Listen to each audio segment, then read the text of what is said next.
You're listening to the RMPodcast, the official podcast of Red Moon Productions. Here are your hosts, Brandon Davidson, Keith Cheatham, and Sean Sebastian. Enjoy.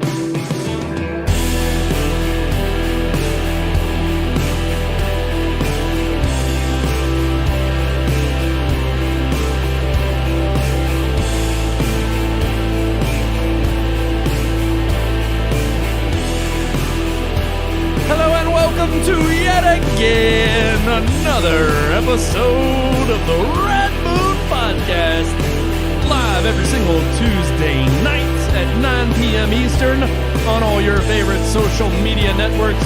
And also, you can download us on all your favorite podcast catcher apps. Thursday, it goes live at midnight, baby. That's right, download us, listen to us live, watch us live on Tuesday. Oh, it's good to be back. I'm one of your hosts, Brandon Davidson, alongside not our normal new host. Where is he? Where is Sean Sebastian? But our other host over there, he's still alive and kicking. Jared Portnoy. Wait, what? Jared Portnoy. Jared Portnoy? Yeah, Jared Portnoy. Wait a sec. Portnoy? I've heard... It's a name. Dave Portnoy is... You can't Who's use... Dave Portnoy? You can use a name. You can't use an actual real name. They're all real names. What are you talking about? I don't think there's anybody named Dag Paftra. No, but Dag's a real name. Dag is, but Paftra's not a real last name. Well, I don't always make up names. Portnoy's a real name. Everybody associates that with Dave Portnoy. I don't even know who Dave Portnoy is. Barstool Sports. Oh, that's him. Yeah. I've heard the name Portnoy. I just didn't know where from. That's a pretty relevant big name. Yeah. To just be thrown around. Well, I'm not Dave. I'm Jared. What if he's got a brother named Jared? What if he sues the Red Moon Podcast? I'm his brother named Jared. You can't sue somebody for saying a name. Identity theft right here. No, identity theft on the Red Moon Podcast. Yet. I don't associate with you. You identity This isn't thief. working, and I'm upset. Thiefed. You don't have it on there. You thiefed it. See, look, it's not. It's not working. Yep. Wait. Did it update again? It updated again. No, I just didn't launch the software. Gosh, you're such a failure. Let me see if I can get it going. Hold on. I gotta prop it back up. I swear, if it moved stuff on me again, I'm gonna be so ticked. Apple just stinks, man. They have. I did. I think that's what happened. The soundboard clips are still here. They're still on here. So that check it now. It's there. It's working! Yeah.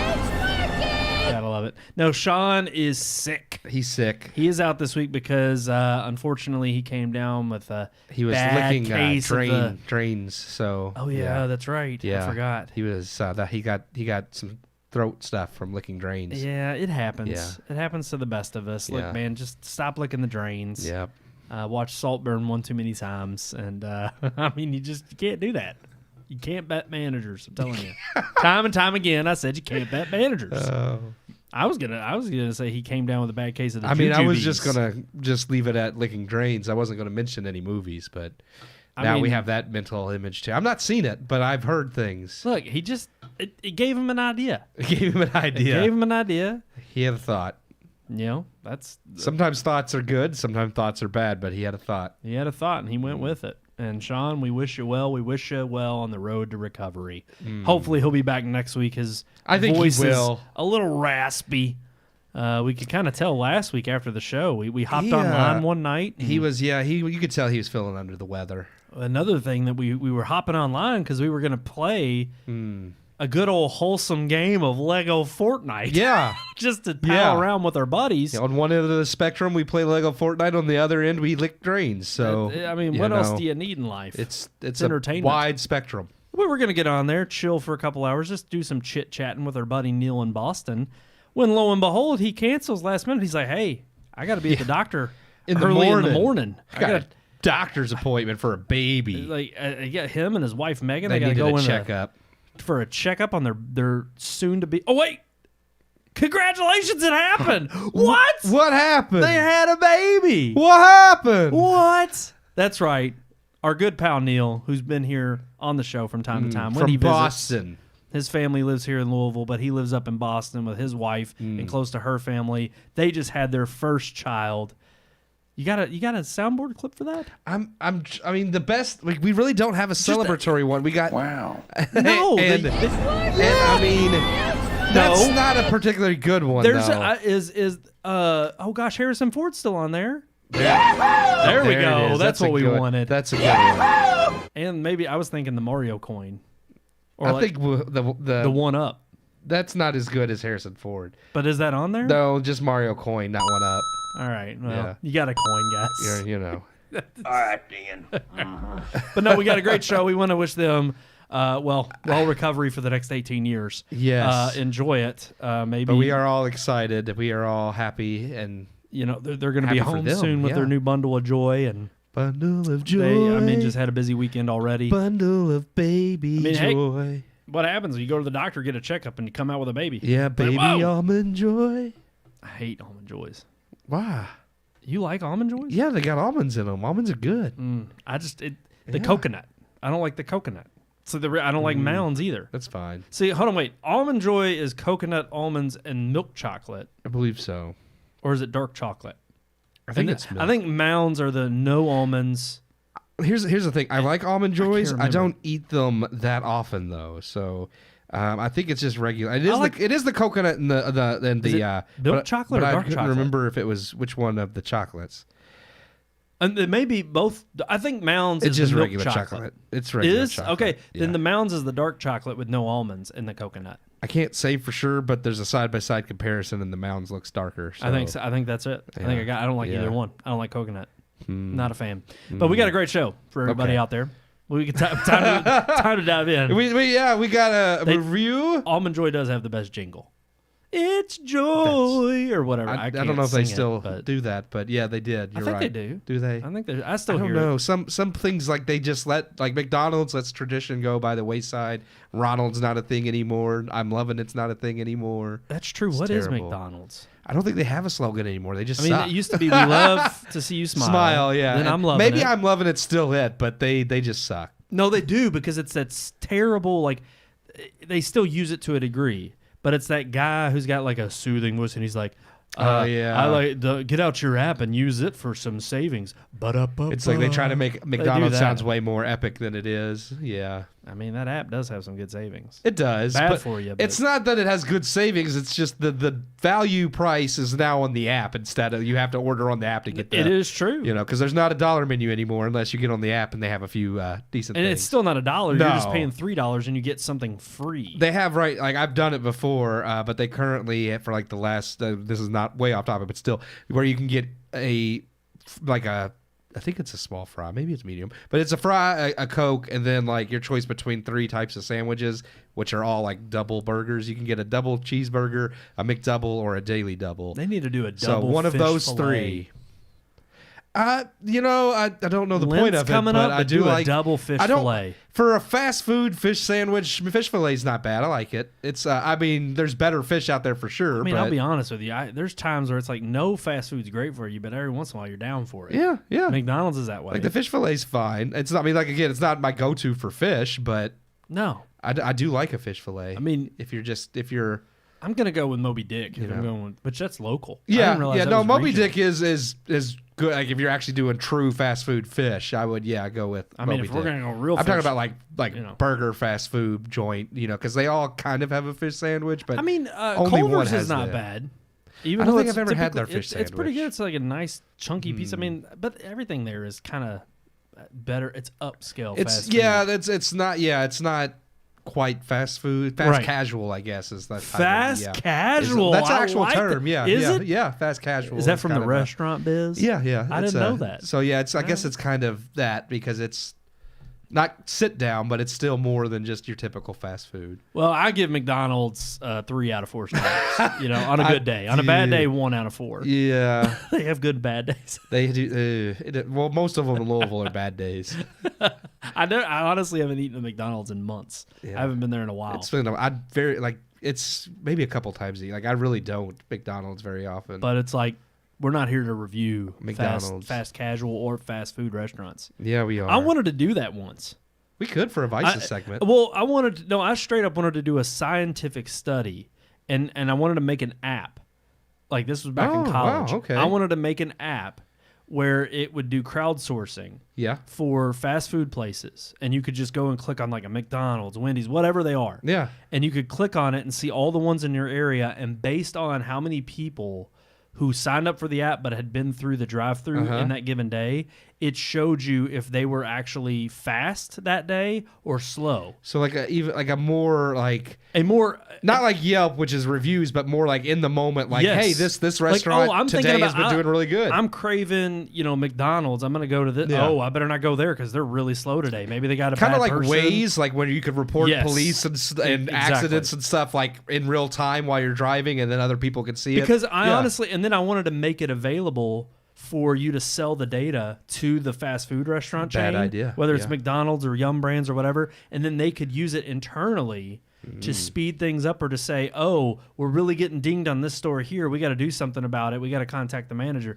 So it would work as a honestly a double positive. It's almost better because, I mean, for the a lot consumer. of restaurants now have, like, I forget what the company's called, but they use the digital surveys where you get the receipt, you do the survey. Right. But, we all know we throw those receipts No. away. No one does those actual surveys. And also, like, how many times have you been in a fast food line and you pull up to the window and you see the little counter? Yeah. They've got like a little digital counter that shows you it how tells long they're you, spending on a car. what's in order. And you can see when that number gets up to and none of them are like rushing any faster. No, they don't None of the care. people care. Yeah, they don't Even care. though there's probably some computer that's keeping track or some corporate person who could look into that computer and see what they're up to, what their average is. They don't care. Yeah. But if it's crowdsourced to the point where it becomes popular enough that not only people use it, but then it turns around and gives them a bad name, then now all of a sudden, They might care. a The major- employees like- probably won't, but I mean, management should. Right. And upper management, hopefully. Well, all you need is one, one store to get a bad reputation before either one, it closes down and just because it's not operating optimally, or management puts the boot on them and says, "Hey, we're noticing from this app and all these, like, not just poor reviews, but we're noticing in the moment you're slowing down for whatever reason. You need to fix it." Yeah. I mean, it'd be great if we could do it for theaters like AMC. Let's just do it. Maybe they would get better. I don't know why I went in a rant about that. I'm sorry. We've We're now way passed the 10-minute mark. Nobody cares and we about have, that. We have a review to review. That was back when I was fat. A movie to review. Yep, we got a movie to review. We're coming up on Oscars. We're starting our Oscar reviews. Yeah. Our first one that we're tackling. I mean, we've done 4 already, technically. True, we have. We're just catching up on the ones we haven't reviewed. Yeah. And the first one we're tackling this year in Oscar season Yeah. is Maestro. Here's our review. It is time. We have finally entered the thick of Oscar season. Nominees have officially been announced, and with it a litany of new contenders vying for the most sacred of statuettes. Just as in the past few years, however, there are few surprises. And while the media has hyped this year up as one of the most competitive and prestigious ceremonies in years, I personally find it to be another weak year. That said, Red Moon still honors its duty to review as many, if not all, Best Picture nominees we can each year. Having already reviewed a few of the biggest this year, we set our sights on one of the more critically praised films that we hadn't seen yet. Nominated for 7 Academy Awards, Maestro. Written, directed, and starring Bradley Cooper as Leonard Bernstein, world-famous conductor and composer known for theatrical, film, and symphonic compositions alike. Telling the story of his rise as an auteur amongst his personal life, the film begins with Bernstein as an elderly man recounting his life and recalling his deceased wife. We are then treated to his start as a Jewish composer in an anti-Semitic industry. The film covers his homosexuality, his meeting and falling in love with his wife, his homosexuality, and his infidelity towards his wife due to his homosexuality. All ending with the clear evidence that Bernstein is the first great American composer on par with the best to have ever lived.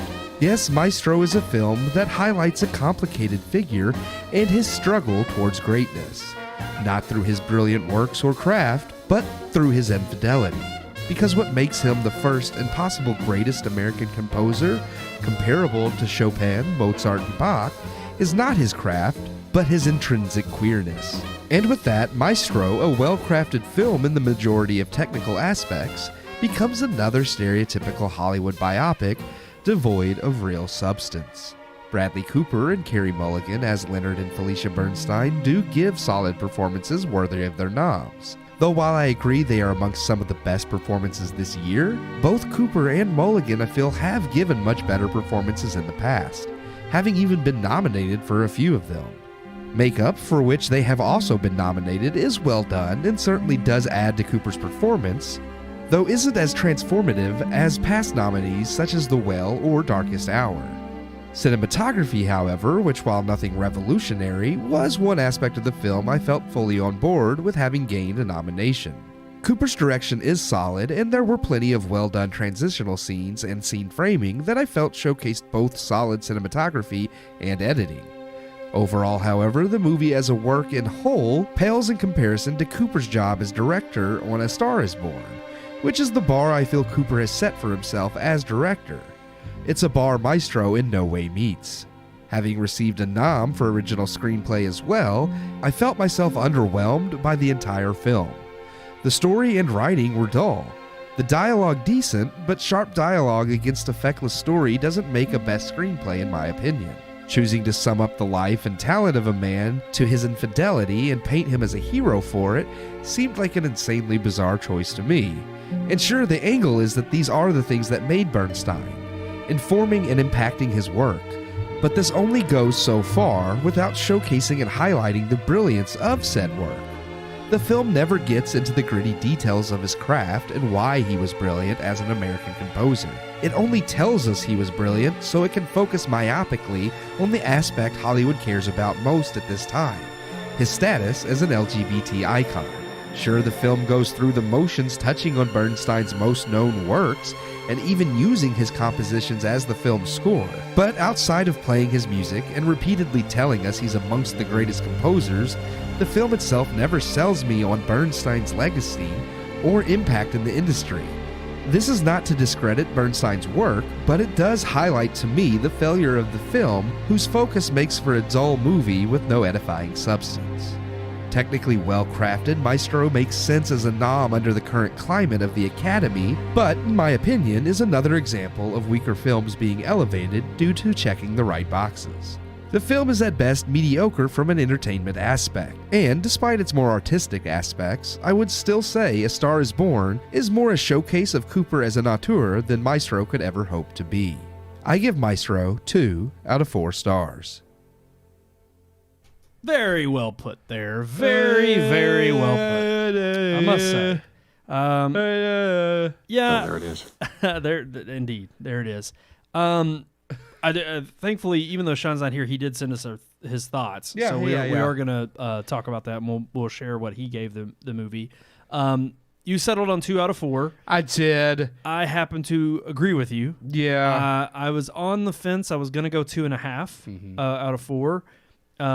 I almost did that too, but I mean, I do have... I would say after mulling over in my head and thinking about it some more, I settled on 2 because it is...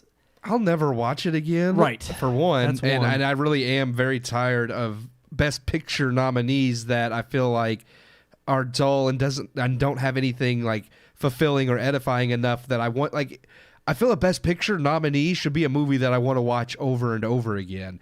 And that's not been the case for the last several years. Or at least revisit. Yeah. I mean, even if it's something that is like, depending on the subject matter. Yeah, maybe not over and over again because some Best Picture nominees are heavy. But yeah, something like, Schindler's List I'd like to revisit from time to time. No, I won't watch it continuously because that's... Did it win Best Picture? It didn't. But I mean, it's, as far as like the nominee, because we don't know if this will win. I don't think so, but... But you're right. For it to even be in that category... I would have to a timelessness to it, yeah. Right. But no, I couldn't have said it better. I thought what you had you hit the nail on the head with your review. 2 movies that I immediately thought of after viewing this one and after, your review were Ray and Walk the Line. And in some of our back and forth that I saw after Sean gave us his opinions and then you had told him what you reviewed it, there was a little bit, I thought you hit the nail on the head again in our text thread where you said this is more a character analysis than it is a biopic. Yeah. And I think you're 100%, right. This is not anything about, it sets it up that way. Bradley Cooper sets it up as if we're going to go through, you start out at the end, him as an old man. We're going to see Maestro go through the pangs from his whole adult career through the end of his, towards the end of his life.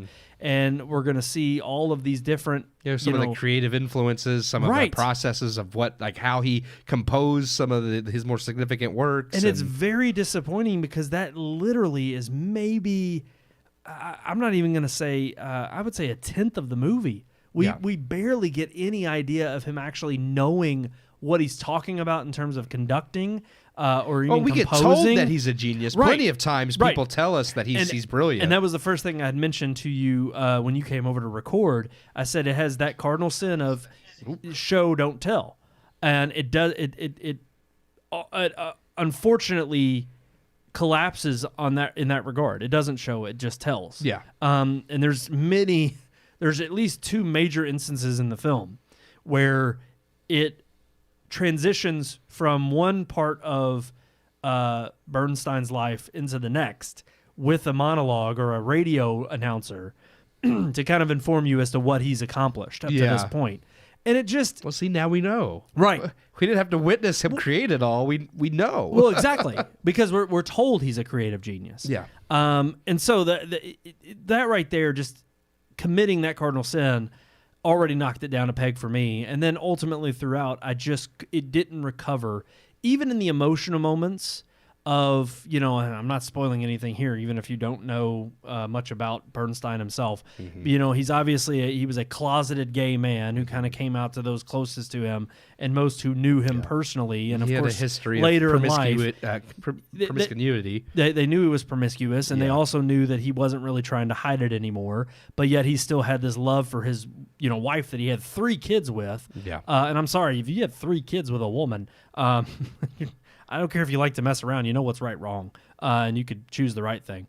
But anyways, it's like it's kind of insane to me that seems to be the central focus of the plot device in this film. Well, that he loved a lot, and that's okay. Right. That influenced who he was and his work. There is no character flaw. His ability to love so much. The character flaw in him is that he just didn't know how to dispense of his love equally. Yeah. That it went in so many different directions that sometimes it was on his work, sometimes it was on his family, sometimes it was on his wife, sometimes it was on his lover. But it's funny. Like, really? You mentioned both Walk the Line and Ray, and it's like those are movies not glowing reviews of Ray Charles or Johnny Cash. No. They show, and I mentioned in the text Bohemian Rhapsody, which is Freddie Mercury, which also paints his flaws as flaws. It doesn't praise him for those things. And it's weird that this movie doesn't have a single there's not a negative light in this movie at all. And it's like a man who cheated continuously on his wife, but they almost praise him for it. Right. I was going to say there's no gravity. There's no there's weight to it in certain tense moments. They don't. But even all of the dialogue, which this is what's baffling me. It's not that the dialogue is written terribly, but the preponderance of meaning behind the words is so vapid and hollow. I mean, when you listen to the big crescendo scene between Carey Mulligan and Bradley Cooper's character after he comes home and she yells at him, it's almost as if she doesn't even get to the nitty-gritty of pointing out his flaws or truly ridiculing him. A perfect example of this, I would think, is fantastic. Noah Baumbach hits the nail on the head in A Marriage Story. Yeah. Go watch that movie, and you see the Brilliant. vitriol in the dialogue between a broken marriage of husband and wife. And at least there's authentic, a raw, real nature behind that dialogue. Whereas in this, it's like, no, you have a point. You're trying to beat us over the head with it as an audience. You're not trying to prop him up. Yeah. Well, not even about propping him up, but propping up the message of, I can't get to the root of saying you're running around on me and you're an adulterer and you're a philanderer and that's the issue here and that's what you need to be held in contempt for. And yet I can't even hold that against you because, scene after scene later, oh, you just have too much to love. Yeah. You have so much love in his you. heart. Yeah. And it's just, it's so ridiculous. And it's something that wouldn't even have entered the minds of these people during the time in which they were living. It is only the dribble you can think of of what is being forced upon you in this day and age in what we've accepted from Hollywood. Like you had mentioned outside of the podcast, the term "your truth." It mentioned, in what was, I don't remember exactly what time frame, which part of the movie in his life, since it does jump a bit. I don't remember the 70s or 80s, but either way, that's not a phrase that would have existed. No. In that way back then. Like, Not at people all. weren't constantly, that is a very now type of, you speak your truth. Your truth. That's probably been in existence for the last 7, 8, 9 years. That's not been 3, 4 decades and that was my ago. problem last year when I talked about women talking. That was a big problem I had there, was that despite whatever feelings you have about these subjects, it's very just falsely, I think, displayed in the way that they do. They use a kind of modern ideology, and that's not realistic on how these people would approach certain subjects. Well, especially if you want to even somewhat act as if you're trying to be faithful to the story and to the person and to the history. I mean, that's what I find kind of insulting. Is it's not only insulting to me as an audience member to think that I can't rationally in my own head compartmentalize the work of art that this movie's supposed to represent, and also how you should treat someone in real life with dignity and respect regardless of circumstance, because we're all fallen people. Like, the fact that now we've become so cushioned as a society in needing our safe spaces that we can't even explore this kind of murky territory of even going down that road. It's like, it just kills me. I'm like, really? This is where we're at? And this is Bradley Cooper. Yeah. I mean, this is not, I mean, go watch The Hangover. Go watch other things he's been in. Go watch A Star is Born. American Sniper. I mean, you're talking about things that have a weight and a gravity to them in terms of their content matter, that it's not, you can't tiptoe around it. And that's actually another point I want to get to. I mean, one, I don't appreciate that they boil Leonard Bernstein down completely to, infidelity with men behind his wife's back. Like, I just feel like, what's the point of that when all the really amazing aspects he's known for, such as his work, are almost an afterthought? Right. But then getting back to Bradley Cooper and the quality of the film itself, yes, I mean, he does give a good performance. Carey Mulligan gives a good performance. I don't think they... Oh, yeah, those are phenomenal. Yeah, I think they do deserve the nominations. I don't think that those are unjustified as far as the acting noms go. But then all these other nominations and watching the movie, it's like, yeah, technically it is very well made. I did enjoy certain aspects of the cinematography. I mentioned that in the review. I also mentioned that I'm pretty sure the only reason it has a sound nomination is because it used Bernstein's works as the score, because I can't figure out what else is in the sound. But as a technical work, it is well made, but not amazing. It's not, I would say that A Star is Born, which he made, and which another Best Picture nominee with several nominations, was so much better made. And even other performances he's had in the past, as far as acting go, he's had better performances.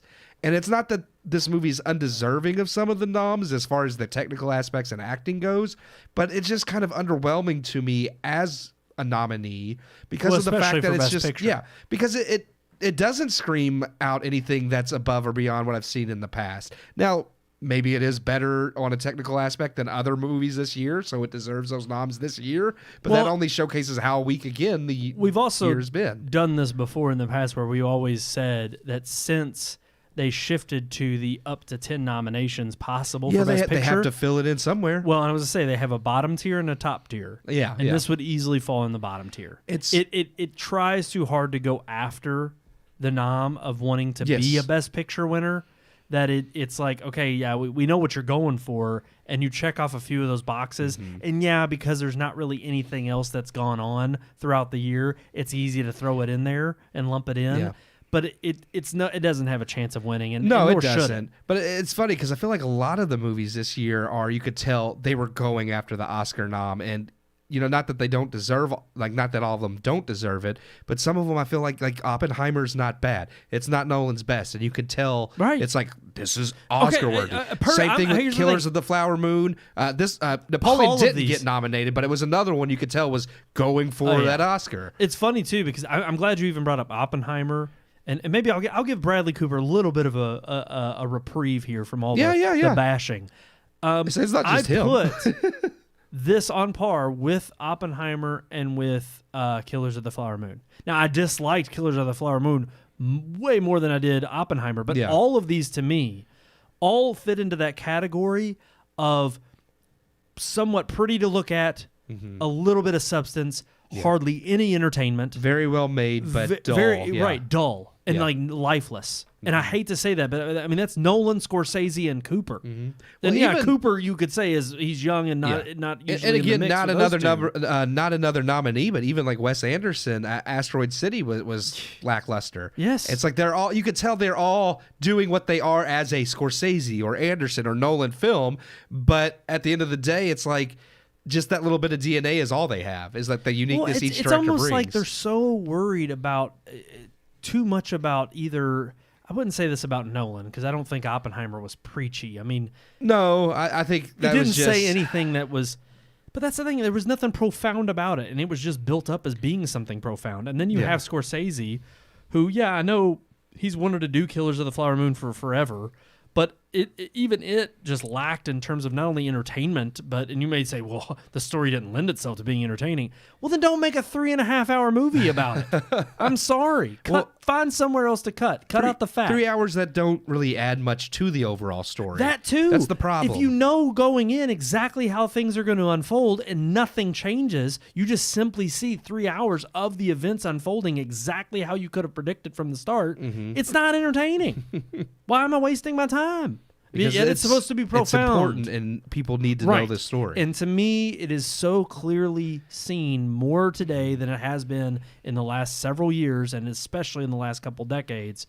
It's so easy to see now that most of these are being made for intentional purposes to fit a subject matter rather than actually being for their first point of... I mean, again... There's a reason that people got excited to see the TV cart roll in to a classroom because they didn't have to do paperwork. But the moment you turned on, I'm not going to say Schoolhouse Rock because that was kind of good. Yeah, we like Schoolhouse Rock. You know, hey, that's how we all know you how. learned, but, you know. Right. But there's plenty of examples. I mean, when the Dry, I'm forgetting the old guy's name. He was in Wonder Years. He was the science teacher, and he went on to do... the Dry Eyes is it guy. I think so. Ben Stein. Is it Ben Stein? The Dry Eyes guy. It's like you have this voice go over prompter slides or over these drawn-out scientific videos. Yeah. And it's like, as much as it is that we're not doing work right now, I am bored to death. Yeah. And I don't care, and I am completely zoning out. And sadly, that's what most of 2023 felt like going to the movies. I would zone out, and I was bored to death. And I hate to say that, but Maestro's no different. And in saying that, that's how we felt. Yeah. But I do want to be honest and say that Sean did feel a little differently. Although he understood where I think we were coming from. Yeah. Well, I do understand where he's coming from. And so I was going to say, I want to read what he wrote us this morning. He said, I gave Maestro 3 out of 4 stars. Thought the acting was pretty amazing, especially from Carey Mulligan. Movie seemed to capture the person very well based on what I've read about Leonard Bernstein. I knew he was gay going into it, but I'm glad they didn't lean into that much heavy kissing or sex, homosexuality. Glad they kept it somewhat tame. And then you wrote back your response. Yeah. Well, I mean, and I'm not going to read your response because it was summed up in the review. Yeah. But more or less, that's fine. I was just, if you were, I was just going to kind of go into it myself, just as far as. Well, real quick, I was going to just to back up what Sean said there. Yeah. Because obviously he didn't know our opinions at all. Yeah. But I will say everything he said there, I do agree with. No, as I say, I fully understand where he's coming from with the 3 stars because it is a well-made movie. Like I do say that in the review. In fact, I even go over some of the almost each nominee with some of my points. It's just that while well made, again, it wasn't anything I hadn't seen before from an Oscar nominee, which is why I was initially kind of at that 2.5. But then when you also add in like kind of the message and the fact that they just boil down this man to basically his sexual orientation or sexual preference, more so than his actual craft, I was just like, well, what's the point of this? Again, like you said, it's a character study. It's not a biopic. and it doesn't have anything important to say at all. And I know people argue, oh, but it does. But I'm like, no, it doesn't. No. and based off you explaining that in your text, and then also how he responded to this, because this is exactly how I felt after finishing the movie. He said, I do hate that they keep making movies about people like this. I know that sexual orientation struggle makes for the antagonist in the film, but why do we not have a biopic about Billy Graham or even Ben Franklin? Someone not so gay. I like his candidness there, because I agree. I know too that in real life he left his wife for a long time to move to California with one of his lovers, and then only came back when she got cancer. Again, I thought the movie was good, but I despise the person it was made to honor, and I couldn't agree more. I mean, they don't even really cover that. They even the instance where he leaves his wife, they make it seem like it was just a casual falling out. And that only when it came time for him to kind of come back to her, at least the way it's portrayed in the movie. I don't know the real or the real story behind this here, but it almost seemed as if, she came back to him because, again, there's that whole scene with her and Sarah Silverman, and she's like, which is her sister-in-law, and she's like, I can't resist it. I have a certain type, I guess, and I do love him. I can't help that I love him. And she goes back to him, and he, of course, embraces her with open arms and welcomes her back. Yeah. And shortly after that, she gets to have his cake and eat it too. Exactly. Why be a loyal, devoting husband when you could just Well, only depend on her for making all the sacrifices. Yeah. But again, he loves too grand. He loves too much. And this, and to go back to Sean's original point, that was my first thought: is what about this movie makes him such a special person to tell the story about? Nobody. I didn't get one inkling, other than 2 pieces of art that they mentioned that I knew by name. Yeah. That had been affected by him. Yeah. Simply West Side Story, that he wrote and composed that music, and then the other one being On the Waterfront. Yeah. The score for it. Yeah. And so I'm sitting here and I'm baffled, because I'm like, okay, I know John Williams isn't dead, and maybe that's how we're not making a movie about him, but anymore I'm like, we're not making a movie about him because he's not gay. Or he doesn't have some Hollywood trauma. And that's what kills me, is I'm like, that's who the blue-collar people know. Okay, Bernstein's who all the people who are into theater, and like, don't get me wrong, I'm not saying there's not an audience for that. Yeah, I know Bernstein has fans, but directly what Cooper decided to focus on draws out any interest that not only, it's not just about impressing blue-collar workers. No, not at all. It's about telling the story of somebody you might not know, and then after you see it, you think, I can't believe I never knew this story. That's incredible. No, there was none of that. There was no eye-opening moment. There was no, I'm really glad I saw this about this character. The only thing I knew about him was that he did West Side Story. Like, I didn't even know he did on the waterfront until I heard it in the movie. And then it's like, so it's one of those things where it's like, and again, I mean, you could say maybe I'm culturally ignorant then, but it's like, I knew the name. I knew he was a composer. I knew he had done West Side Story. I knew nothing else of his work. And watching this movie, I still know nothing else about him other than, a little bit, but not. Right. And unfortunately, it did another cardinal sin is, at least after watching Bohemian Rhapsody, and you could even argue that deals with a bigger-than-life character that our generation knows more so than Leonard Bernstein. You still get to learn more about his life than just But sexual... also, the first thing that happened after that movie, or even after Ray Charles, or even after, Ray, or Walk the Line, it immediately makes you want to go and look up the person or find out more about him. Yeah. I had no interest in that at all with this person. None. I could care less.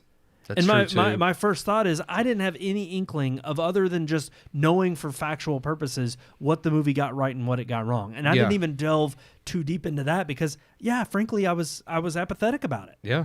And to me, that's also another weak point that this movie has. No, that's true. It still didn't make me want to look up his works and listen to them or find out more about him. So no.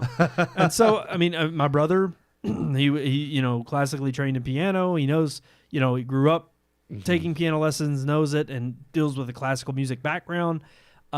He knew who he was. Yeah, I'm sure. But even he knew of... The funny thing is the first clips he pulled up were clips back from...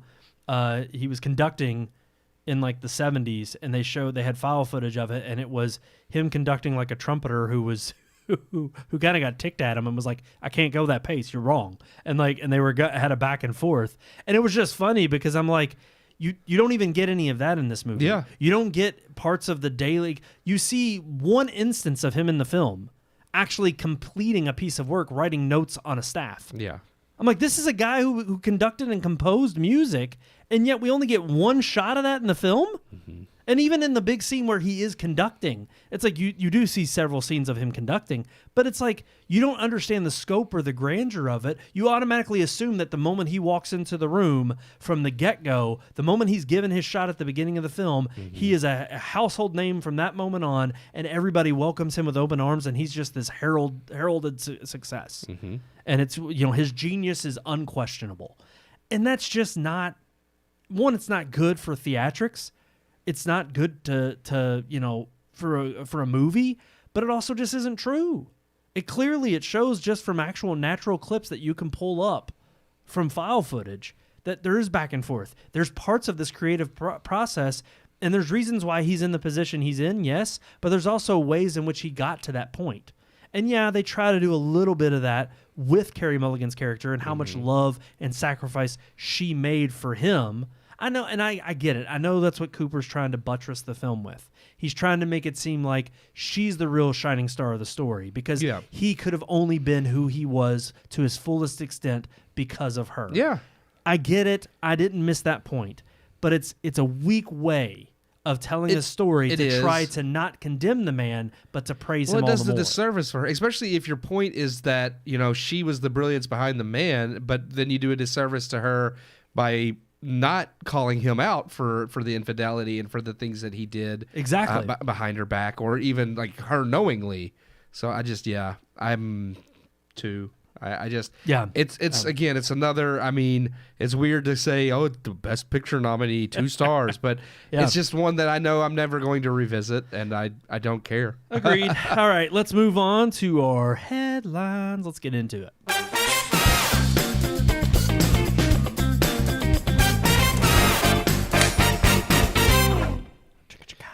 Bongle dongle do.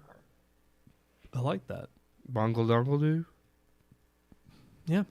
Okay. Let's talk about I think it's headline. fair to like. It's a fair thing to like. The 2024 box office is booming. It's a booming in the wrong direction.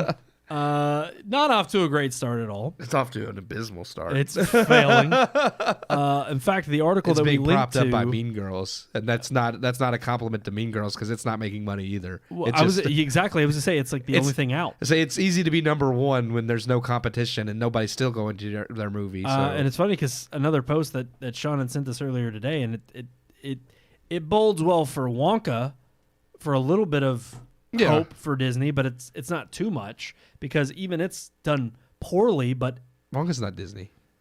I thought Wonka. No, Wonka's not Disney. Which one is that? What are you talking about? What's Wonka? Who owns Wonka? Who put that out? It was distributed by Warner Brothers. Village Roadshow made it. Okay, that's okay. Yeah. I don't know why I thought Disney distributed that. No, For some reason, I thought they owned that. Yeah, we had that conversation in the text thread. Did we? Yeah, well, that might have been why you thought. I was at work. Yeah, and I was. That might have been why you thought Disney did it because Sean mentioned Disney. Well, but he mentioned him, and we'll get there to a little to a certain. No. I mean, he said he thought like when he mentioned Wonka, he's like, I think but then because he thought they distributed Wonka too, and it's like, I know. I thought he was comparing it to other things that Disney put out. No, he said they shot themselves. Yeah, in the he said foot. he thinks That's they shot themselves in the foot because it's actually decent, but it's because they didn't make it. Touche. That's right. But no, I think it is interesting too because a lot of these are holdovers from the end of last year. I mean, even Mean Girls releasing, it's like, but so much of what other people are seeing in the theaters are the holdovers. They're getting their legs 3-4 weeks after being released at the end of last year and still being in theaters because there's nothing else out right now. But I did find it interesting because, and it'll be linked in the description below. I linked to a Nerdrotic video that just posted today. It's a great video. He puts out awesome content in general. Go like, share, subscribe. Oh yeah. Nerdrotic's page. All He's those guys fun. over there, I Geeks and enjoy. Gamers, they're great. But the video that I linked to there specifically underlines the demise of Hollywood. It's slow choking death, and of course, it does tie back to the Writers Guild strike and the Film Actors Guild strike, and the fact that so much of this demise is their own doing, but it also showcases that last year how much of a financial crisis a lot of the major distributors are in because of the flops that they put out, the major big budget flops that they put out. And clearly at the end of the video, he goes into how throughout the year, the roadmap as far as from January to August, because I think that's all that's like set in stone schedule-wise, you had movies that were 8, 9 wide releases for a lot of movies throughout the year, throughout those months. 9, 8 movies a month. Yeah. That are wide releases. And this year it's only about 6 movies per month. And even all of those are tepid at best. And he said that of all those movies that are coming out that are wide releases, all but 4 have to do with some kind of sequel or spinoff of a series that's already previously known. Yeah. So it's baffling to me that here we have the strikes, and they were all trying to say, well, we weathered the storm, we came out better on the end, and we've garnered better contracts for ourselves. But lo and behold, you not only shot yourselves in the foot for this current year and what's being produced, but you also shot yourselves in the foot because the video goes into it in more detail. And I'll let, like I said, click on that link. That's a good video. Once it's there, it's great. He dives into the diversity, the equity, and the inclusion problem that Hollywood has in its writer's room and even on the screen with the actors, and how this is causing problems because you're basically ousting good talent because it's not a merit-based system anymore in response to what you consider to be a paramount topic matter, which is DEI. And then you're also using it as a way to usher in cheap labor because these are people who haven't been part of the industry, who haven't earned their stripes, who don't know their worth, or they do, or they are asking for way too big a payday, because they want to work in the industry. Yeah. And they want to be heralded as one of the big guys or up there in Hollywood. And hey, I'm going and I'm working in Hollywood. I'm big. They will take a paycheck. Yeah. That doesn't come near what they're worth, and they can't live on it. So then you have these failing and collapsing TV studios and TV series, movies that are huge, blistering budgets. That's exactly what we got last year with Disney. Yeah, in that regard, we had we had that conversation just last night. We were watching Raw and texting back and forth, and right after Raw, Iron Man 2 came on. And just the first, because I didn't watch the whole thing, but it caught my attention just because, one, I mean, I haven't seen that movie in forever, but two, being part of the Infinity Saga, just from the very beginning, it caught my attention. In the first 5 or 10 minutes, I had messaged you. I was like, man, this thing, even at the time I saw Iron Man 2, I didn't think it lived up to the original movie. No. But it was decent. I didn't hate it. But just watching the first few minutes, even though they were a bit cliched and how it goes about, it was so much better produced than anything Marvel's making now for half the budget of what Marvel has now. Yep. And it looked better. The cinematography was better. The editing was better. The music and how they cued the music against what was going on in the scene. And I'm like, everything about this is just much more better made as far as just the technical craft aspect. And then you have Marvel now where everything looks cartoonish or cheap. And I'm like, and they have $300 budgets or more. $300? $300 million. I hope they have budgets. more than $300. $300 million budgets. $300 matches a no wonder budget. It looks cheap. I agree. And I mean, even at the worst end of the spectrum during the Infinity Saga, you still had better made crap than what they're releasing now. I mean, but the fact we that got MODOK now.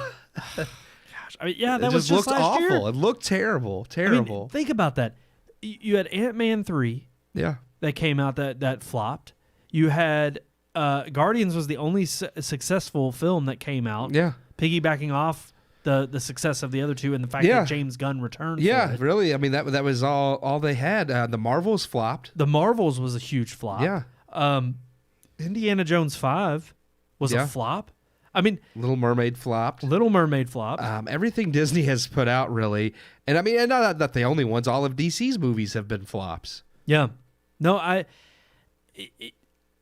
think to Nerdrotic's point in the video he makes, and the overarching of what we're seeing in this slow death of Hollywood is that they're in the car driving off the cliff, and they don't care about entertaining anymore. The purpose of their existence, they feel, is this ideology that they have. And they deem it to be their dying hill. This is what they will die on. And if they don't right the course anytime soon, it will continue to trend in that direction. Yeah. And I don't think there's anybody who is willing to grab the steering wheel, turn the car off, and veer it off the road and save this. I think they're all headed for a suicide mission. Well, I don't think they even understand fully how, because they do have the suicide mission. Like there's definitely certainly things like I've seen from like I think Marvel and DC are the biggest ones, just because I still kind of follow them, even though I've lost interest in their movies. I'm still a fan of the original comic books and get interested in what crazy ideas they might have.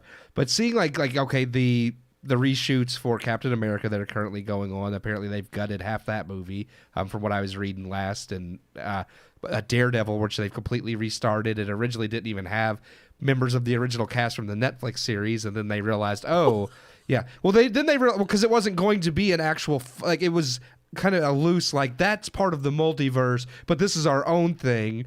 And because Kevin Feige was bound and determined that anything he didn't produce himself couldn't be part of the MCU. And I think he got a wake-up call, and maybe some higher up saying, no, that's popular, and we're tanking, so we're making that legit, because they've officially have marked that as a part of the official MCU. You get on Disney Plus and look at their timeline. Oh, of course they and the Netflix series are now there. They just released they actually just released a set photo. Yeah. Of them. Well, they production. have I forget their names, the actor and actress, but yeah, they have confirmed that they are back, that they're going to be in the series, and this is going to be a continuation of basically the same narrative that we had from Netflix. And it's like, well, no, duh, that's what it should have always been. The fact that anybody even had to tell you that, but even still, is there any hope that that's going to be no, because that's going to be good? That's actually thank you for bringing me back around to that, because that was the point I was going to make, is seeing these course corrections. I'm like, yeah, those are smart decisions that you're making, but you're still not understanding the full problem. Yes, you had an idiot idea, but the thing is, even if you bring back those actors, actresses, you follow the narrative on from Netflix, if you only have a certain idea and agenda, and that's the drive of the story in this new Daredevil series, that's not faithful to the Netflix series, and that's not what fans want. No. They want a story about the characters. Not everything has to be so myopic. Like I said before in the past, the X-Men already represented, like basically racism and bigotry on their own. You don't have to start turning X-Men characters into every minority existence and then start giving them each gender identity that exists now or people think exists now. It's like now you're taking the allegory and making it an actual like you're basically, I mean, you're putting the elephant in the room and be like, stare at it. It's like, that's not entertainment. It's not. You don't need to. Well, no, it isn't. It's a lesson. Yeah. It's not entertaining anymore. It's a lesson. And it's a lesson that they have to beat you over the head with. Yeah. Because that's all they can do is say, you're going to like it because we're putting it in front of you. Well, you turn a universal story into something that only certain people who have the same ideas and agendas as you will like. Right. And then when nobody turns up for your movie because the majority don't think that way, well, you say, what happened? Everybody knows when they hear propaganda. And that's exactly what they've become. I mean, that's all Hollywood is and has been for the last several years. Yes, you have your glimmers of hope. You have your Top Gun Mavericks that kind of brighten up and I mean, there were good movies this year. They shine through the cracks, absolutely. But for the most part, you're dealing with that kind of I don't know going into this movie. I'm not sure what to expect. I can only think it's going to go in this direction. Oh, look, it happened to go. Or even seeing something as stupid and mind-numbing as Aquaman 2. Yeah. And yet then they got to throw in a whole friggin' climate change subplot that makes no sense. And no, they don't beat you over the head with it, but why is it even in here? Yeah. Why do it? Because it's important. Because they have to have something that they have to find a way to get their narrative in there. Mm-hmm. And they have to have their little ideological, kind of twisting of the arm to get you to know, hey, we know we're still here. We're not letting go. And even when things are well made or do look like they're being done right, you sent a link earlier about Netflix and Last Airbender. Watching that trailer is like, it looks fairly faithful to the animated series. Like, I can't say anything till I watch it, but I'm like, it looks faithful. It looks more well done, like much more well done than M. Night Shyamalan's. But then you get a link saying, oh, Sokka's sexism is being toned down in the series because he that was just such a horrible and offensive thing. And it's like a comedic relief character who has a whole like character arc going from being an immature person to a mature person. And there's even a character arc in there where he learns to respect women more because he gets his butt handed to him by some warrior women. It's like, there's a whole arc within the animated series that now you're just throwing out because, well, he's sexist and it's bad. It's like, well, no, that was kind of the point, was that some of his ideas were bad. But I guess we can't actually teach those lessons either. They just have to automatically be... You have to automatically be a good person. You can't learn how to become a good person. And that's where you get the... I mean, this is the same issue that we just described with Maestro. I mean, you get into that area of wading in the waters of, well, there's some trepidation here in this topic that of the matter that we're going to discuss, but we're not gonna go into it. We're not going to talk about it to the degree that it could offend somebody. We're just going to loosely kind of play with the idea of, hey, this category could offend some people, so it's best to just be respectful and let's kind of, we're not going to offend anybody. We're not going to go there in Uncharted like, you can't even hate. I mean, this is the problem we've had with villains in the last 5-6 years. Oh, they're they not can't allowed to be villains. And it makes for milquetoast movies, and that is the problem. It's either all of them have to have some kind of reason for their downfall, and then they're victims. Yeah. And it is, and people are tired of seeing it. I think that's why, the box office has fallen the past year. And when you look at what's coming out this year, yes, and I know a lot of it is also because of strikes, and they haven't had anything produced. So, we don't have a lot of movies to release. And at the same time, they're talking about quality over quantity, so they're not in a rush to try to fill those spots, which in a sense is good. Like, I'd rather them not just churn out garbage just to have something to release, but you still have to question what they think that's what they're doing. That's what I'm saying. Well, I'm talking about moving forward, because I mean, we don't really have because everything we have now is kind of already produced. But now, like, Disney's mindset is, well, we promise quality over quantity. See, the problem is they've pigeonholed themselves so much. You can't trust them. Yeah, you can't trust them, and that it creates the opposite effect. Because that's the thing. I'm not saying that there aren't movies that when I see a trailer or I see a teaser, or even hear a premise of something, I don't think, oh, that sounds intriguing. It's the moment that I immediately have the background thought come to the forefront saying, but hold your horses. Is it gonna cross this line? Or because that's the problem with the films that have not released yet, that aren't tethered to any major studio, or they don't really have any kind of ideological bent, but they can't promote that they don't. Yeah. Because heaven forbid, because then the pitchforks in Hollywood are coming after you to say, well, why aren't you beating down the message? And then you've got casual moviegoers who even may slightly be tuned into it, and they may say, oh, okay, I'm kind of interested. Well, now you're not going to get any press. Yeah. They're all going to turn against you because you don't have the message. And then if you do the message, then the people aren't showing up to the theater. You're damned if you do, damned if you don't. Well, you are, because you don't know what to exactly. That's like, okay, I'll use the Ghostbusters trailer, which dropped today, as an example. Because, I did like the trailer. I am looking forward to the movie. But I would point out, you don't know what you can and can't trust, to the extent, like, I noticed, very clearly, I mean, they make a point of it, and it's a humorous joke, that, Janine suited up, Annie Potts' character. I don't personally mind that, and I won't go into the why I don't mind that right now, but it's one of those things where, like, personally, I don't think that's narratively a bad idea, but also, is it because it narratively makes sense that they're doing this, or does this, they need to have she's been a part of the franchise, so they got to give her due as a woman, and she's going to be, it go, like, I don't know from just the trailer if it's going to go that Pepper route. Potts in Iron Man 3? Yes, and that's what I'm saying. It's like, I don't mind the idea in and of itself, but as soon as you see it in the trailer and then make a big deal of it, you can't help but think, is this going to be okay, a cool narrative moment, or is this going to be something turned into something it never needed to be, as in, well, now I got to show up all of the original male Ghostbusters because I was never given my due in the originals, because in the 80s, Annie Potts suiting up, like, they would never do that back then. Right. And I'm like, it's sad that I can't trust it. It's like... Exactly. Well, and especially when you're talking about revisiting old IP from a past, past time, or something that most people do find beloved, because that's been the whole MO in Hollywood for the last decade, is how do we take beloved franchises, piggyback off them to get the fans attached, and then you turn out Rings of Poo. Yeah. And it's like, and then you just completely ruin any expectation moving forward, because it's like you absolutely ruined not only these characters, but the underlying story that they're based on. You completely ruined it, and you crapped all over it for the sake of your modern day retelling. Yeah. Which clearly shows that it's not better. I do, because it is, telling that, like you said, only 4 of the major wide releases next year have nothing to do with a previous franchise. And Hollywood does need to get away from the massive franchises and pulling all these old franchises and rebooting them or making sequels to them. It's like, let's get some fresh ideas, because all we're doing now is taking an old IP, trying to shoehorn modern day ideas into it that are not even universal or long-lasting ideals. They're just here in the moment. This is today's climate, but 10 years from now nobody will even think about these ideas. But you got to force it into a old IP people love and make people hate it.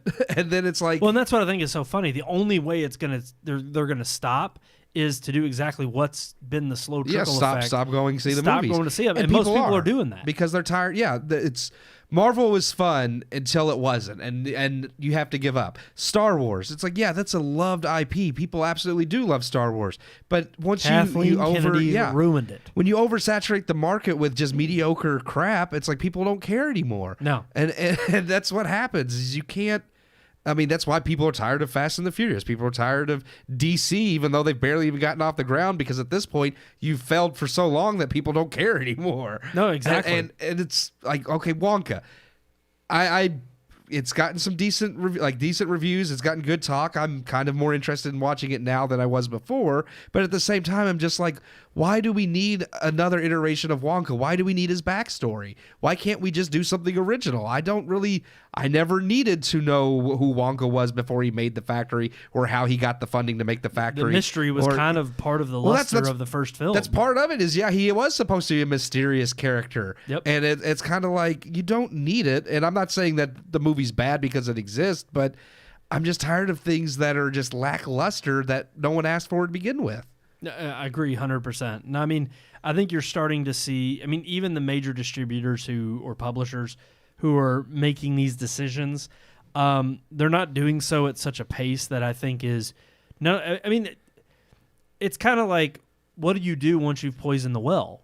It's far easier said than done in terms of getting up and moving on from it. You can't. You have to not only weather the storm that you're currently facing in the downturn of audiences. You have to be willing to weather it for a while, because you have to it's hard to regain that reputation back. But it can't be indefinite. And at this point, if you're not willing to do a hard course correct, you've now tainted the waters you have people who are willing to die on this hill. They're not going anywhere, and unless you outright fire them for their worst practices, then you're essentially stuck with the problem.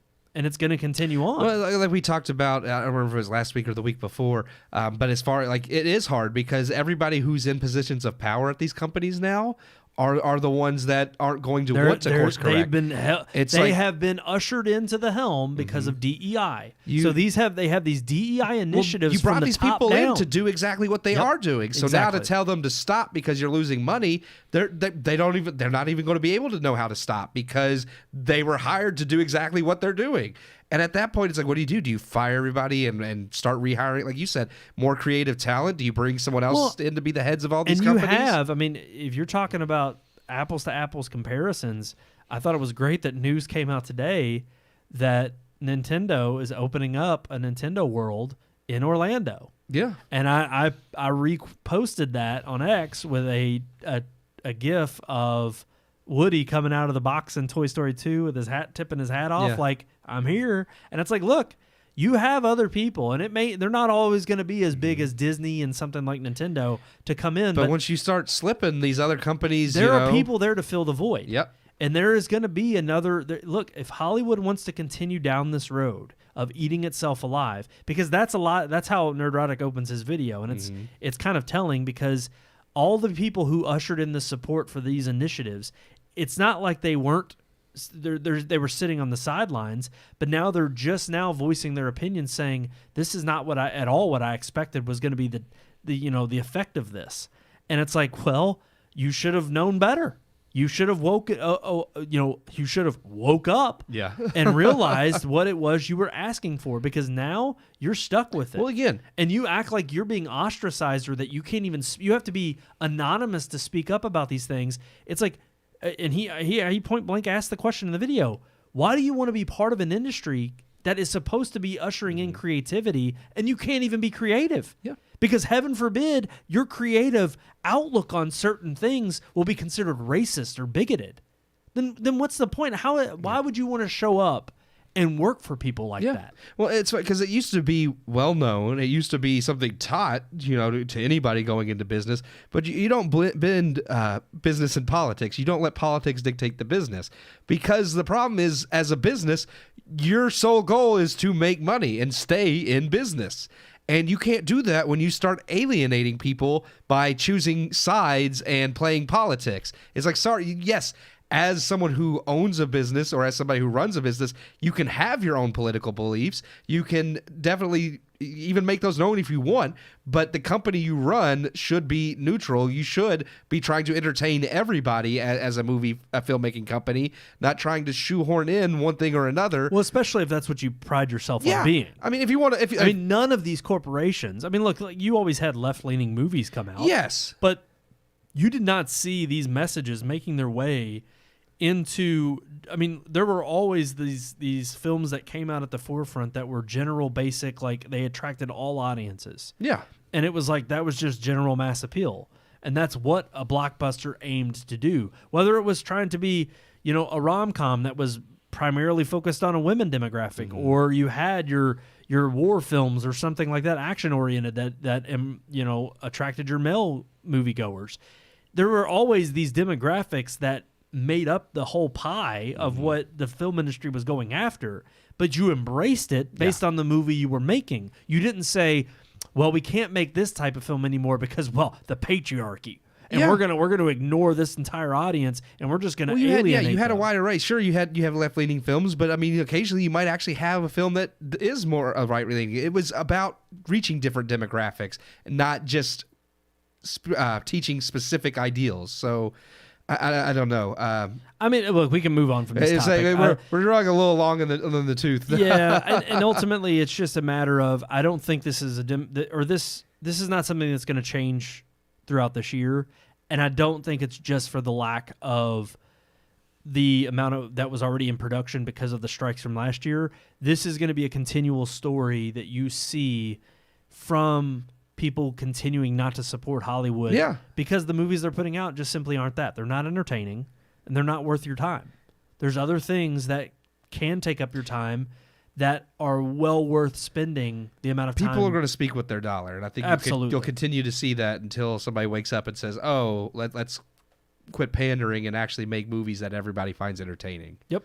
Yeah. And to move on to our final topic. I say we got to briefly touch on this. We have to, because we talked about it last week. And I just feel like how asinine the SAG-AFTRA's response was. Well, they just keep digging the hole. I have it pulled up here. This, of course, we're talking about Alec Baldwin. I guess we should clarify in the ongoing case. Not him again. Well, SAG-AFTRA came to his defense, and I think this just screams just how ignorant Hollywood is of guns in general and gun safety and anything. Like the people that say guns are evil, guns are bad. It's like, well, it's clear that you don't even know anything about weapons to have this stance. But they literally said, and I forget Is it just a blanket statement? I don't know if it was attributed to a specific person from No, SAG. it's just a SAG blanket after, statement. okay. Yeah. SAG-AFTRA's statement reads, "An actor's job is not to be a firearm or weapons expert. Firearms are provided for use on set under the guidance of multiple expert professionals directly responsible for the safe and accurate operation of that firearm." So, and they go on to say, the property master or armorer should inspect the firearm and barrel before every firing sequence, which I understand. They say the guidelines do not make it the performer's responsibility to check any firearm. Performers trained to perform. They are not required or expected to be experts on guns or experienced in their use. Okay, part of my problem with this is, yes, you're trained to perform, but when you're holding a weapon, a tool used for shooting and killing, you are first of all, anyone, including the law, will say when that weapon's in your hand, you're responsible for anything that happens. That's right. So yes, as a performer, if you're holding a real gun, it's your responsibility to check, and they should be trained to check, even if an armorer already does, even if 3 or 4, 10 different people have checked before you. Ultimately, if you're the one going to pull the trigger, it's down to you to also check. Well, and again, sorry. this goes back to the damning video that was released back in the fall, It where just pisses me off. they oh yeah, no, and I think, and we'll get to Hutchins' family's attorney's response here in a sec, but I just think it's fun, or it's interesting that in the video it showcases that even Alec Baldwin himself, as he was trying to practice where he was pointing the gun for the shot, the film shot, not the shot of the gun. Yeah. He was making sure nobody was in the way. Yes. And again, the defense, or not the defense, but, well, I guess it was somebody, it was an outsider kind of looking in on the case, divulging how it could be used for him and against him. Yeah. They said it could be used for him because they're saying, hey, it shows that he understands the severity of if something was to go wrong, it could be life-altering. Yeah. And life-threatening. But in the other case, it also shows, but him acknowledging that it could be life-threatening and then still doing it showcases, again, the very harmful act of what manslaughter would be, which is, no, you didn't intend to, but you recklessly didn't knew. check the gun Again, first. this is what they get you for in terms of, it's like, no, maybe you're not going to kill that's somebody if manslaughter, you're yeah. going over the speed limit 10 miles an hour. But the reason a cop can give you a ticket is because, again, you're driving recklessly. It could cause And- an accident or death. And this also then, to go back to what Hutchins' family attorney simply says is, look, they can say whatever they want to in terms of, I like what he said, yeah. but it's just funny because they say that their stupid guidelines for their film set, that's not the law. Yeah. So it's like, you may have all the guidelines you want that they have to adhere said to for your own jurisdiction for a film set, and that's all well, and that may play into the trial to a certain degree, but that doesn't trump the law of the state and the jurisdiction that you're ultimately in. Yeah, it said SAG-AFTRA's defense of Alec Baldwin flies in the face of common sense and the law, and I agree. Yeah. It does. It flies in the of both. That's why I say Hollywood's so ignorant, because to stand up there and when common sense tells you, yeah, the person who pulled the trigger should probably also know to check the gun, and say, well, they're not the expert, but exactly, it's trying to take the onus off of him. And look, I'm sure this is exactly what all those actors pay their actors' fees for to the union. Oh, yeah. so they can get some kind of public representation in this regard. The fact of the matter is I highly doubt whatever statement SAG-AFTRA puts out, it's going to hold any weight in water. I mean, in terms of the jury and what they suspect. Yes, it can probably be entered in at trial, and they can use it as evidence. Who cares? And ultimately, if it is a jury of his peers, it may hold more weight than they're expecting. Yeah. And the defense or the prosecution may not take that into consideration. Who knows? We don't know anymore with juries of your peers. Nobody Because they're knows. pretty flighty depending on where you have the trial at. So we'll see. Indeed. We'll continue to follow more on the Alec Baldwin saga. No more Alec Baldwin. He's going away as developments forever. continue, and ultimately when the trial does begin. And in fact, it's Hannah Gutierrez Reed. Is that it? She's the armorer. Yeah, I believe Her that's- trial starts next month.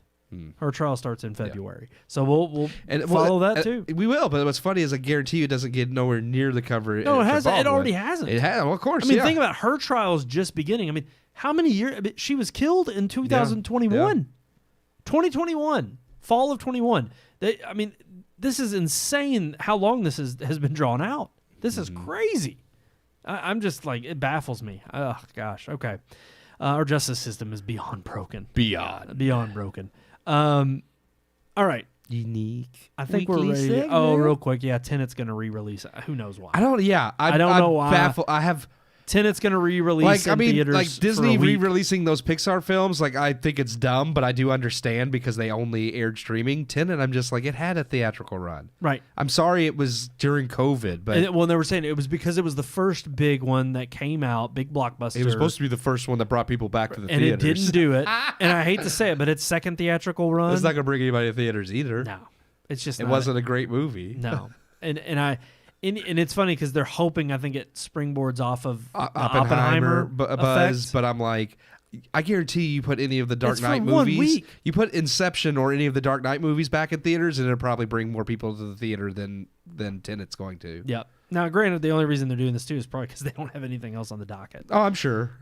But anyways, now we're ready to move on to our relationship segment. Let me tell you about the birds and the bees and the flowers and the trees and the moon up above and a thing called love. Aww. I had to do it. I know it. That's why I had to do that.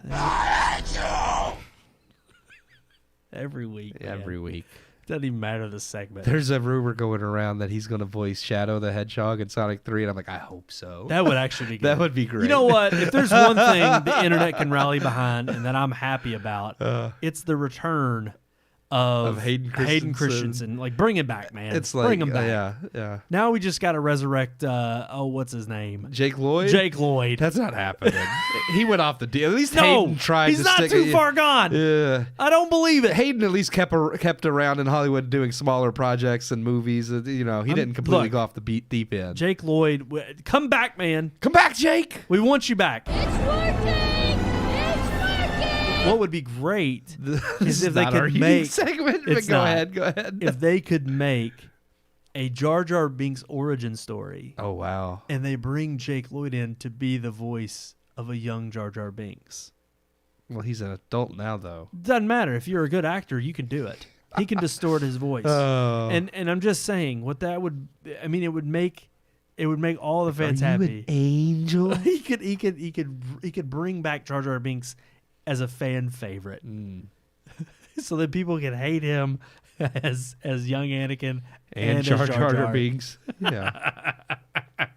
No, anyways, all right. Are you not entertained? That's not our relationships. It's not. Jake Lloyd's not in our relationships. Nope, he's not. He's not even Jake in Lloyd. his own families. He's somewhere out there. Is he? He's not still in prison. Is I don't think so. I don't He think might he be. is. I don't know. I like to think that he's turned the tide. Him and George go Hey, out Jake. to dinner every Friday. You know, look, we don't ever have guests on this show, except for the occasional drop in from our friends. Oh, apparently he was in The Equalizer, so we should probably watch that. No way. It says With he was Queen Latifah. no, the movie The Equalizer. Oh. Yeah. I mean, that is where the show comes Yeah, from. okay, all right, The show all right. is like some type of spin-off of that or Wait. something, from my I'm understanding. thinking. Are there The one with Washington. Yeah. Gosh, Denzel. Thank But you. wait. Aren't there 3 of those? There are 3. It says he's in the first one. No, but that was released like, what, 7-8 years ago? 2021? Maybe it's a they've different come out Equalizer. that Or quick. maybe it is the show. Maybe it is. Maybe he's in the, because I think the show did start in 2021. Yeah. So maybe he is in the show. Yeah, the original Equalizer was 2014. Wow. So maybe he is in the show with Queen Latifah.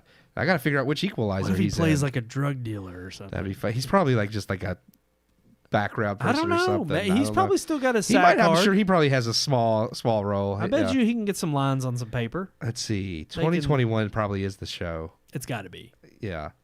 If yeah. it well, if yeah. you, 2021's the series. So yeah, let's see. Wow. Which Let's see. episode does it say? I'm pulling it up. Man, if he's a reoccurring character, I'm starting tonight. He's not in the main cast. Let's see. You got main. Nope. Watch recurring, his credit be inaudible voice. notable guest stars. He's not even listed under notable guest stars. You guys suck. I don't think. Let me go to IMDb. It'll tell me. This is fake news. Yeah, He's not really in that show. You know, while I look for his role at IMDb, you want to reveal what the actual. Yes, and what's going to happen is it'll be like some kid was watching Star Wars Episode 1, and he'll be, and they credited it or something. Got my hopes up. Got my hopes up. I don't know. Maybe he's a producer. Maybe. Did it say he's an actor on there? No, Google just listed it as one of his credits, so I'm pulling up him on IMDb now. Yeah, let's see what he's. And let's see what maybe he's got like a producing or let's see what writing he was credit. actually known for: Star Wars Episode 1 and Jingle All the Way. Yes, those were his only 2 known roles. You're correct. Actor. Let's see. All right. I'll introduce the unique weekly segment. Please do. Our relationship segment. We just happened to be over there chit chatting with Brian, my neighbor, and we thought about it. Neighborly relationships, talking about relationships you have with your neighbor right across the street. It's like, or right next door. Right next door to your heart. I just wanted to bring that up because it's like we talk about, we name drop Brian on here all the time. Brian and Kristen and the food they feed us every week and just being good friends and IMDb helping out a doesn't list neighbor. him as the equalizer, so Google was just on some ish. Yeah, somebody put that on Google falsely. Now I'm sad. He's not been, like, literally his last role. Fact check. False. His last role was is that really his last role? No, I Was guess what? he did the voice in Star Wars Racer Revenge in 2002. He did the voice of young Anakin in that. But his I last thought you would say his last role was the fappening. his last It's like, whoa. his last acting role was in a movie called Madison. And that was after Phantom Menace. So literally he did Phantom Menace in 99. In 2001 he was in a movie called Madison, and then his career died. I'm gonna look at that. Yeah. I'm gonna look up Madison. Yeah. What is that? What is it?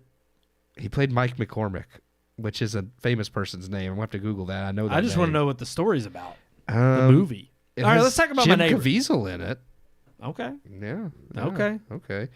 Okay. But yeah, let's talk about not just your neighbor. See, I think all neighbors. He worked with Jesus. He's He not did, too far. yeah. You can be saved. PG, hour and a half long. Come on. A story about a man's personal struggle to victory in the 1971 Madison, Indiana hydroplane regatta. Huh.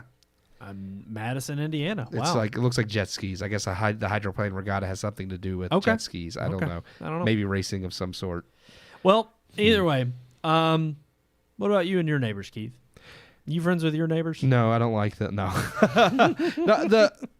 just the ones on either side of me. I'm well acquainted with. I mean, we don't Like cordial? we don't hang out, but I mean, I do talk to them about random whatever, or when we see each other, or what have you. I mean, I've never been like in either one's house. And they've not been in mine, so we're not that close. But I mean, we say hello. I would say that is because that always seemed to be.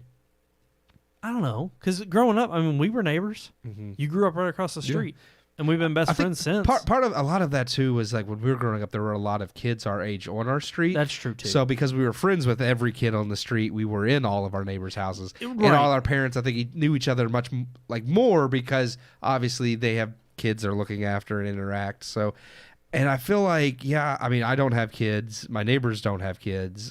Well, the one to the right of me does, but all her kids are grown now. So, I was gonna say, isn't that a shame too? That it used to be that. I mean, especially growing up was there. Yeah. Like kids were running around all the time. Everywhere. I don't see kids. And it was like they're drying up. There's no kids anymore. There's no kids anymore. We have a kid drought. We do.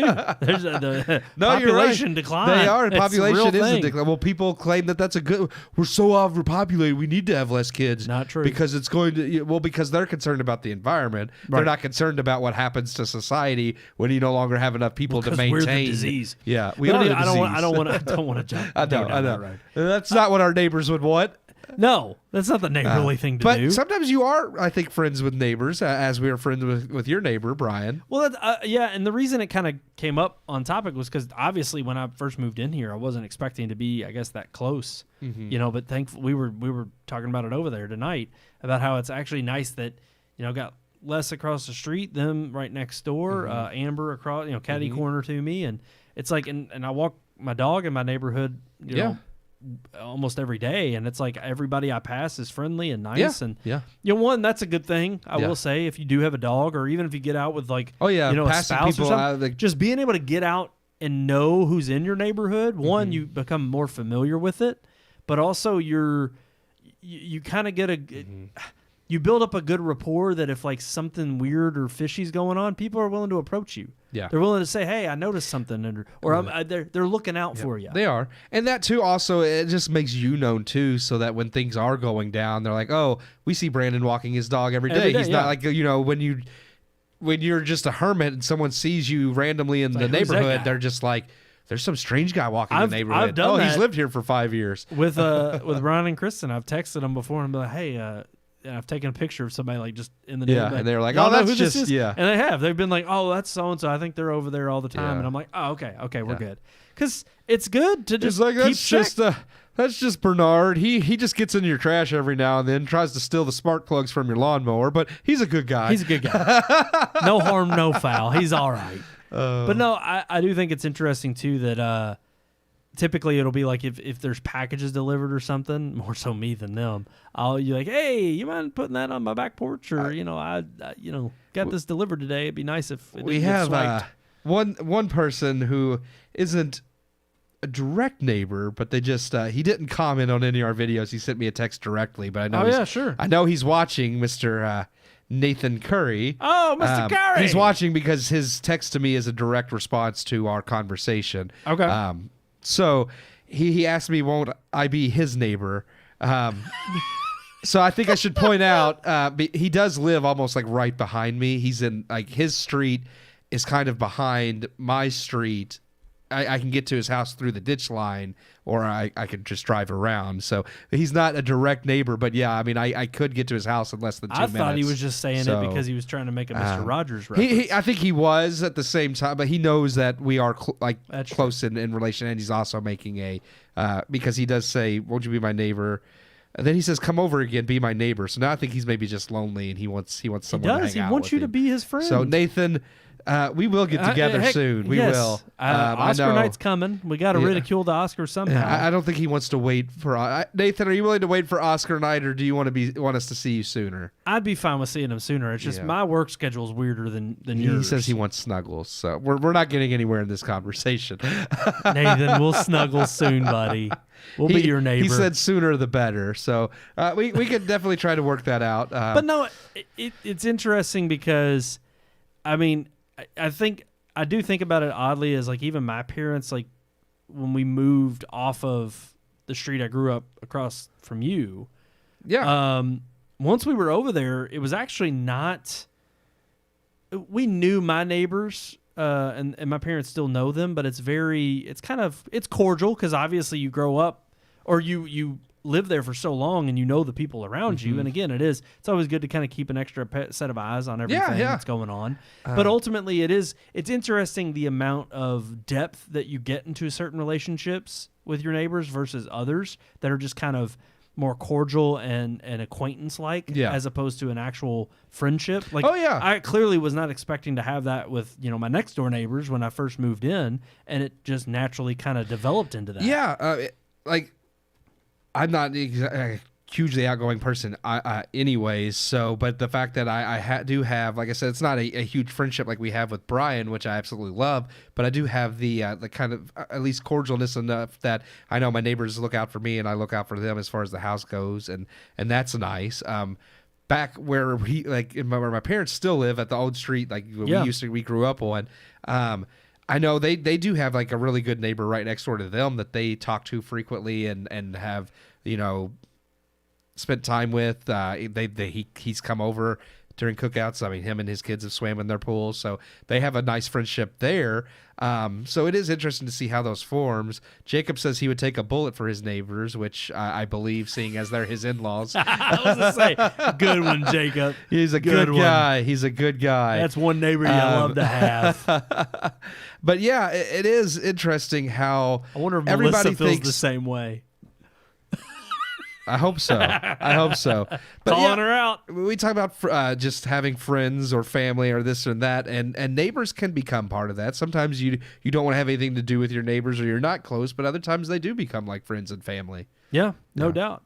Yeah, it's interesting because I like you almost said, it's like even my parents, I know they know next door to them and across the street, but as much as as long as they've lived there and as much as they may communicate, cordially with them, it's not like, they come over for cookouts or, heck, we're outside in the summer all the time swimming and they're not coming over and be like, hey, what's going on? I'll come back here and, chill. Like, nah, just never on that page, with them. But, but then, growing up right across the street from you. And I think like you said, because even our parents, as much as they would get together and as long as they've known each other, it's not like they get together on occasion or hang out. It's more so just, we were the ones that grew up getting to know each other. So we get together and hang out, and have built that friendship. But it's very nice to have. It's absolutely, I'll admit it's a crutch I've leaned on a lot before, even just with, checking things or, heck, even borrowing, whether it be a weed eater or a leaf blower attachment, before. It's absolutely something I've taken advantage of. And I'm sorry, Brian, if we take too much advantage of you and not the other way around. Well, he actually has commented as well, and he says it's nice to have good neighbors and friends. So thank you, Brian. Indeed. It is. It very much is. It is. Ones we get to enjoy smoking cigars with, and they feed us each week. Smoky. Which Sean very, very sorely missed tonight. He wanted some of that pulled pork. They didn't get it. Pulled pork. Pulled pork. That's going to do it for this episode of the Red Moon Podcast. Yay! Thank you all so much for tuning in. As always, you can like, share, subscribe, and follow us on all of those social media links at the bottom of your screen. That's right. We got Red Moon Book on Facebook, Red Moon Tweet on X, Red Moon Pics on Instagram, and of course, search for Red Moon Productions on both YouTube and Rumble. Like, share, subscribe. That's right. Live on Rumble. And subscribe. We're just continuing that train. We're trying to cross all the platforms. Watch us on the Rumbles. That's right. And there's that old-fashioned way of reaching out to us. Ooh. Keith, you do it best. RMPodcast at redmoonproductions.com. Oh, every time he gives me a coach. .com. But where you gonna go? .com. We've got another Academy Award winning movie. We do. I should say Academy Award. We have not. I think decided that one yet. Though, we haven't, but that's coming next week. Are we doing Argyle as well? I think so. Doubling up. I think we're doubling up. Okay. Double or nothing. Get ready, everyone. Oh no, I don't know if I'm ready for that. Hopefully, at least one of the movies we watch is good. Okay, I would just like one of them to at least entertain me. I have hopes. They don't even have to be amazing. I just want to be entertained. Yeah. That's a lot to ask for these days. Alrighty, guys. So I don't know which nominated movie we're going to do next week. We'll figure it out. We'll let you know. But Argyle's definitely on the list. So we'll do Argyle along with our other Oscar-nominated film, whatever it ends up being. Walkie-talkie. Until next time, I'm one of your hosts, Brandon Davidson, alongside not our normal new host, Sean will be back next week. Okay. Our other host. Walkie-talkie. Walkie-talkie. Are you going with Portnoy again? No, I don't want to say it again. No. He's not real now. We hope you enjoyed this week's episode. For more reviews, previous podcast shows, and everything Red Moon, visit our website, redmoonproductions.com. You can also like us on Facebook or follow us on Twitter by searching for Red Moon Productions, LLC. We'll see you at the movies.